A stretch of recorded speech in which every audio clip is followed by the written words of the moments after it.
Serra, Part 6. The Franciscans, like at Sierra Gorda in Mexico, wanted to establish in California Christian communities of natives.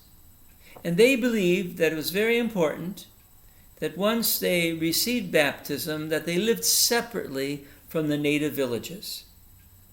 The Franciscans felt that unless they kept them in an atmosphere of Christian living, they would be seduced into some of their wayward ways if they went back to the villages from which they came.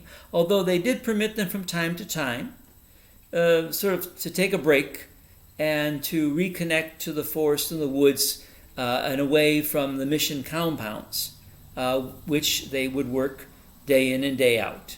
I mean, they were well fed, they were clothed. Actually, there's some observations made that some of the native peoples saw, in a way, how productive and how well off they were living compared to living in the woods. I mean, you can imagine if you compare a Stone Age existence with a more agricultural Iron Age existence, it looks better. I mean, it's just a typical kind of thing. You know, it'd be like somebody from the 1850s looking at life in 1910. You say, hey, this is much better than living the way we've been living. So, though they, as I said, they let them go back, the Franciscans noticed there was a great appreciation for art. Serra had brought with him a beautiful picture of the Blessed Mother, and he had set it up in the church.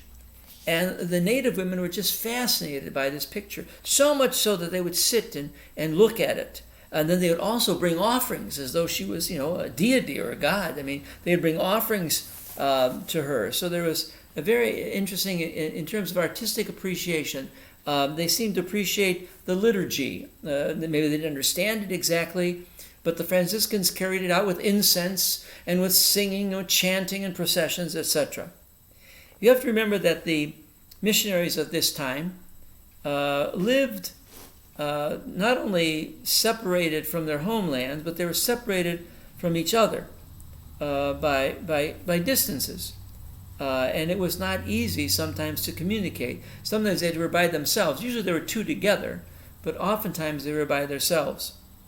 It was also interesting that even something like wine, until the mission started to develop their own grapes and vineyards and vintners, people would make some wine, that sometimes wine was really a precious commodity, so much so that the custom, certainly like today, a daily mass was all part, supposed to be, of the friars' prior life, sometimes had to be omitted because they just did not have enough wine. They saved it for Sunday, for the Sunday masses.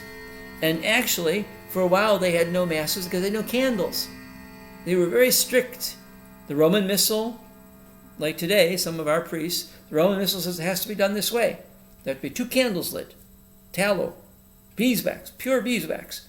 So they didn't have that sometimes. So they had to do without until, again, they started their own beehives, their own making of tallow, their making of candles, and then that. There are a lot of things that you might say they were deprived of. Even letters to the area of Mexico, from Mexico all the way up to San Diego, usually it was a yearly thing. I mean, you didn't get anything too quickly done. I mean, people complain today about the mail. I mean, it was a year apart between you got anything. Now, another thing that had to develop was the use of adobe, because they had to make it out of something a little bit more substantial than they were making things out of, because they also had trouble with the thatched roof that would easily get on fire. So they had to develop how to make clay tiles like they had back in Spain. And so there were all these things they had to develop slowly. There was isolation. There was time they had to wait to develop things.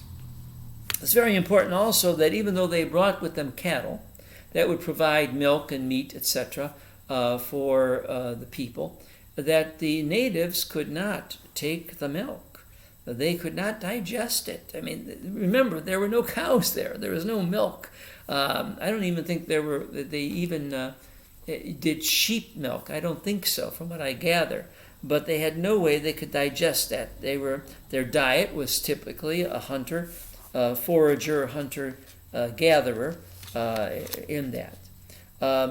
They had great success in cattle, horses, wheat, beans, lentils, barley, and corn and maize. That was how the friars taught them to make good use of these things. Now, it's important also to realize that there were a number of difficulties that they had. They were under a military governor, and there were troops. Not many, but there was a presidio. A presidio was established near each mission. The presidio was like a little fortress, a barracks for the soldiers. And there was an interchange there between these men, these soldiers, and the friars that could become a little tense at times. The pagan natives at first discovered, because of the pagan natives and sometimes their violence and negativity towards the Spaniards, they had to be on sentry duty. Actually, every 3 hours another soldier would take over at night. So would watch through the night to make sure nothing would happen. The soldiers and the native women also had a little bit of a problem because their wives weren't with them, these soldiers. They didn't bring their wives with them, and they were after the native women sometimes. It really upset the friars because they thought it was a terrible example of what Christian living was about. There was an overreaction to the natives in the area at times. They would, for example, they would kill and eat the horses of the soldiers, and they would just get so angry about that, that these were their means of conveyance, and these hunters were hunting them down. So the military viceroy, Galvez, did not make clear that the jurisdiction of the natives, once they were baptized, and remember that baptism was something to freely embrace. No one was forced to be baptized. But once you were baptized, you were under the friars. The rest of the natives were to be under the soldiers. And this was a little bit of a tension. Some of the tension had to be resolved by Junipero Serra in time to come.